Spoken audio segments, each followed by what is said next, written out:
جناب ریاض حسین پیرزادہ صاحب۔ شکریہ جناب اسپیکر، میں کیونکہ کوسچن آور میں آپ نے پوائنٹ آف آرڈر لے لی ہے تو میں اس لیے محرم کے حوالے سے بات کرنا چاہتا ہوں۔ سر میرے پاس شیعہ کونسل کے ممبران ملنے آئے تھے اور انہوں نے مجھے ایک لسٹ پیش کی جو پچھلی حکومت کے دوران کیسز درج ہوئے مجالس کے حوالے سے اور شیعہ عقیدے کے حساب سے جو ہمارے جلسے اور نواسہ رسول کی عزاداری میں یہ کیسا انصاف ہے جناب اسپیکر کہ آرٹیکل 20 آپ کا کہتا ہے کہ اس ملک میں جو بھی آپ کا مذہب ہے آپ کا اس کا احترام کیا جائے گا، اور آرٹیکل 25 جو ہے اس میں ایکویلٹی ہے بیفور لا۔ آپ ٹی ٹی پی کے ساتھ تو مذاکرات کر رہے ہیں، جو گھروں کو اجاڑتے ہیں، جنہوں نے فرقہ واریت کی، جنہوں نے بڑے بڑے لیڈرز کو شہید کیا، اور اسکیجول 4 جو ہے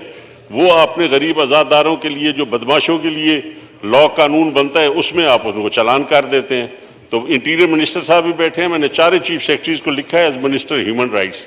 کہ آپ اس قسم کے پرچے نہ دیں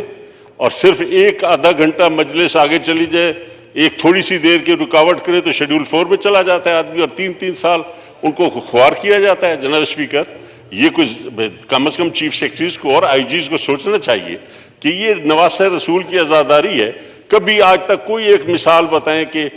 عزاداری کے جلوس میں کسی نے کوئی دکان لوٹی ہو، کسی کے گھر پہ حملہ کیا ہو، کسی عزاداری جلوس نے جا کے کسی کے گھر پہ دھاوا بولا ہو، انہیں پہ بم چلتے ہیں اور آپ نے اس کو بدنام کرنے کے لیے پورے شہر کو کارڈن آف کر دیتے ہیں کیونکہ عزاداروں کا جلوس جانا ہے، تاکہ آپ 15 کلومیٹر چکر لگائیں اور کہیں لوگ کہ یہ شیعہ لوگ کیا کر رہے ہیں جی، انہوں نے تو شہر ہی بند کر دیے۔ ہم نے کبھی درخواست نہیں دی کہ ہماری زندگی بچاؤ، ہم پیدا ہی شہادت کے لیے ہوئے ہیں آل رسول کے نام پہ۔ آپ یہ احسان مت کریں کہ شیعہ مجالس کو آپ اپنی پولیس کے ذریعے بچائیں۔ آپ جو کرتا ہے حملہ، جب آپ کی نیت ہوتی ہے تو حملہ ہوتا ہے۔ آپ کے اپنے اداروں نے یہ بنائے تھے یہ سارے اصول، غیر ملکی ایجنڈا مذہب کا اور غیر ملکی ایجنڈا سیاست کا، جو سیاستدانوں کے ساتھ ہو رہا ہے، جو ہماری مذہبی لوگوں کے ساتھ ہو رہا ہے۔ یہ جب جیم اور جیم کا جو آپس میں جب ہے رشتہ ناتا، اس کی وجہ سے ہمارے سانسیں بند ہو گئی ہیں۔ سوشل میڈیا نے ہماری آزادی ختم کر دی ہے، ٹی وی نے آزادی ختم کر دی ہے۔ جناب والا، قانون جب بھی ایک نیا قانون بنتا ہے ایک نئی بلیک میلنگ، ایک نیا رشوت کا دروازہ کھلتا ہے، اور قانون بنائی جا رہے ہو اور لوگوں کو عذاب میں مبتلا کر دیا ہے۔ جناب والا، یہ مذہبی آزادی اور یہ انسانی حقوق، جب انسان پیدا ہوتا ہے تو اپنے انسانی حقوق کے ساتھ ہی وہ پیدا ہوتا ہے، اس کو کوئی نہیں بتا۔ یہ اصول قرآن نے اور ہمارے نبی اکرم صلی اللہ علیہ وسلم نے اور اسلام نے آپ کو دے دیے ہیں۔ یہ اصول، کوئی قانون ایسا نہیں ہے کہ آپ اگر نبی اکرم صلی اللہ علیہ وسلم کے وقت میں عیسائی اور مسلمان اور سب مدینے میں اگر رہ رہے تھے تو وہ اس پاک ذات کی مہربانی سے اور ان کی رحمت کے سائے میں رہ رہے تھے۔ تو اس ملک میں یہ عذاب نہ بنایا جائے کہ عزاداری کے لیے اب ہمارے لیے، میں خود لائسنس ہولڈر ہوں، میرے والد لائسنس ہولڈر تھے، میرے گھروں میں ہمیں گھس کے مارا گیا، کس نے مارا؟ اور ہماری سرائکی علاقوں میں تو ہمارے مہمان خانوں کے دروازے نہیں ہوتے، اور گھر کا جو تحفظ ہے وہ بنیاد ہے اپنے گھر کی 4 دیواری آپ کو حضرت نبی اکرم صلی اللہ علیہ وسلم نے خود عطا فرمائی ہے۔ کہیں بلوچ، سندھی، پٹھان،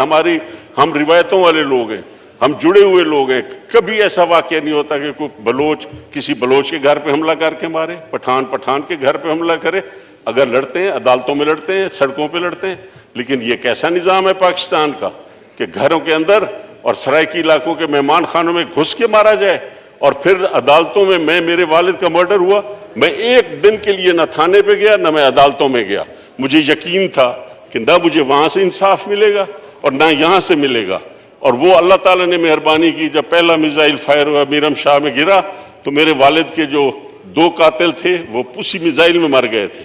میں نے اللہ پہ چھوڑا، لیکن نہ مجھے عدل ملا نہ انصاف۔ اور پاکستان کیسا ملک ہے جہاں سچائی اور انصاف اور عدل کا نام نہیں رہا،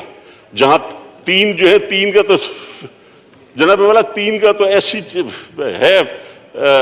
ہند سے علم العداد میں کہ یہ کیا ہوتا ہے 3 کے خلاف ہر جگہ۔ تو جہاں انصاف اور عدل صرف لوگوں کے لیے ہو اور ایک خاص طبقے کے لیے ہو اور نہ مذہبی آزادی ہو، اور پھر ہمیں